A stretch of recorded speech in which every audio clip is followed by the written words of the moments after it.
ये बात सन 1997 की होगी। ये एक सच्ची घटना है और एक कपूरथला, पंजाब में कपूरथला एक जगह है, वहाँ पर एक मजदूर जो होती है, एक प्रवासी मजदूर जो बाहर से वहाँ पर नौकरी करने आई हुई थी, वो थाने में पहुँचती है और पुलिस वालों को बताती है कि उसकी एक 9 साल की बेटी को कोई उठाकर ले गया है, उसका अपहरण हो गया है और उसकी छोटी बेटी ने उसको ले जाते हुए देखा है। पुलिस को जब ये जानकारी मिलती है तो तुरंत पुलिस उस लड़की के साथ में, जो एक छोटी बच्ची थी उसके साथ में, उसको लेकर के उस जगह पर पहुंचते हैं। वो जगह वहाँ से कुछ दूर पर स्थित एक नहर के पास का एरिया था। पुलिस जब वहाँ पहुँचती है तो वहाँ पर उन्हें कोई नहीं दिखता है, परंतु जब वो थोड़ा आगे बढ़ते हैं तो पुलिस को तो उस लड़की की माँ को एक चप्पल दिखाई देती है। जब वो चप्पल को देखती है तो उसे देखकर रोने लगती है और बोलती है कि ये मेरी बेटी की चप्पल है। पुलिस जब थोड़ा आगे छानबीन करती है तो वहां पर उन्हें एक मिट्टी जो है थोड़ी उभरी हुई दिखती है। पुलिस को शक होता है। जब उसे खोदा जाता है तो वहां पर एक डेड बॉडी निकलती है। वो लाश उसकी बेटी की ही थी, जिसे वो तुरंत पहचान लेते हैं। परंतु जब वो अपनी बेटी को देखती है, एक मां, तो वो रोने लगती है। उसको ये समझ में नहीं आ रहा था कि ऐसा कौन आदमी है जो उसकी छोटी सी बेटी को उठाकर ले गया। पुलिस ने इस पूरे मामले में गंभीरता से छानबीन की और एक किलर को पकड़ा, एक आदमी को पकड़ा। परंतु जो आदमी पकड़ा गया था वो कोई छोटा मोटा आदमी नहीं था। वो भारतीय वायुसेना में एक बड़े पद पर रह चुका अधिकारी था, जिससे पुलिस को भी ये यकीन नहीं हो रहा था कि क्या ये असली कातिल है या हमसे गलती से कोई आदमी पकड़ा गया है। नमस्कार, सत श्री अकाल, मैं राजकुमार आज फिर हाजिर हूं अपराध की ओर कहानी लेकर। आज की एक कहानी पंजाब की है और पंजाब में एक आदमी जो कि एयरफोर्स से रिटायर हुआ था, वो साइकिल पर निकल रहा था और अपने थैले में उसने कुछ टॉफियां, कुछ समोसे रखे हुए थे।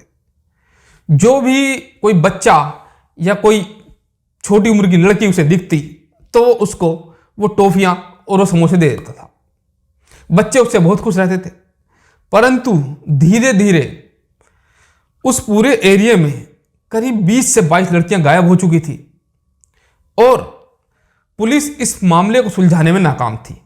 परंतु फिर पुलिस के हाथ कुछ ऐसा लगा जिससे परत दर परत केस खुलता चला गया। जो मुख्य अपराधी उसमें पकड़ा गया वो दरबारा सिंह नाम का एक व्यक्ति था, जो एयरफोर्स में भर्ती था। दरबारा सिंह पर करीब 17 बच्चियों की बेरहमी से हत्या का आरोप था। वह ज्यादातर प्रवासी मजदूरों के बच्चों को निशाना बनाता था। इतना ही नहीं, उसने क्रूरता की सारी हदें पार कर दी थी। कई मासूम बच्चियों के साथ तो उसने रेप भी किया था। दरबारा सिंह सुबह 10 से लेकर 12:30 बजे के बीच ही बच्चों को दबोचता था, क्योंकि इस वक्त मजदूर काम पर चले जाते थे और उनके बच्चे घर पर अकेले होते थे। तब कपूरथला में 7 महीने में करीब 23 बच्चे गायब हो गए थे, जिनमें से 6 को पुलिस ने बरामद भी कर लिया था। सभी की उम्र 10 साल से कम थी। अदालत ने उसे एक प्रवासी मजदूर की बेटी के साथ दुष्कर्म करने और उसकी हत्या के जुर्म में 30 साल की सजा सुनाई थी। परंतु जेल में उसने इस तरह का अपना आचरण रखा कि साल 2003 में ही मात्र 6 से 7 साल के बाद ही उसे रिहा कर दिया गया। जेल से रिहा होने के बाद दरबारा सिंह को विचार आया कि उसके जीवन में महत्वपूर्ण वर्ष प्रवासी मजदूर के कारण बर्बाद हो गए हैं। इसलिए उसने वहाँ जो मजदूर आए हुए थे पंजाब में काम करने के लिए, उनसे बदला लेने के लिए उसमें एक जुनून हो गया था। वो एक हैवान बन गया था। उसके अंदर छिपी एक बुराई जाग गई थी। उसने फिर से क्रूरता करना शुरू कर दिया।